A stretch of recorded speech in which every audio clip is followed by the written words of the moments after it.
वक्रतुंड महाकाय सूर्यकोटी समप्रभ निर्विघ्नं कुरु देव सर्व कार्येषु सर्वदा। नमस्कार मैत्रिणींनो, अनंत चतुर्दशीच्या दिवशी आपण आपल्या गणपती बाप्पाचे विसर्जन करतो। हे आहेत आमचे गणपती बाप्पा आणि ही आहे आमच्या घरातील परंपरागत चालत आलेली अनंत पूजा। हा अनंत म्हणजे काय तर अनंत म्हणजे हा एक लाल रंगाचा दोरा असतो, धागा असतो आणि ही अनंत पूजा ही विष्णूची पूजा आहे आणि ही विष्णूची पूजा आपण कुल धर्म म्हणून करू शकतो। तर ती कशी करू शकतो तर माझ्या यजमानांना 60 वर्षापूर्वी हा अनंत सापडला होता।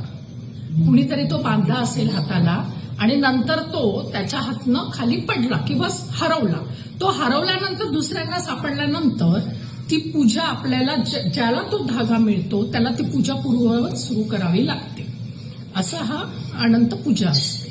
आणि हे जे व्रत आहे अनंताचे, हे जे व्रत आहे ते आपण 14 वर्ष करू शकतो, पूर्ण 14 वर्ष।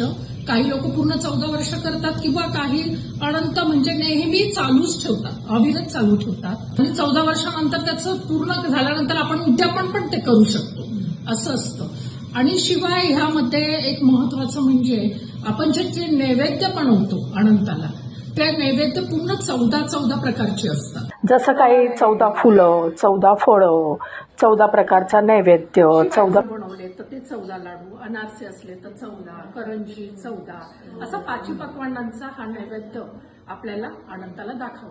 तर हा एक आनंद आहे, आनंद, अनंताचा अर्थ आनंद आणि हा अनंत चालूच राहतो आनंद।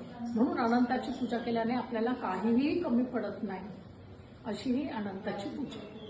धन्यवाद मैत्रिणींनो, ही मी तुम्हाला आज अनंताची पूजा सांगितली। असंच काही माहिती मी वेळोवेळी तुम्हाला अनेक पूजांची देत राहीन।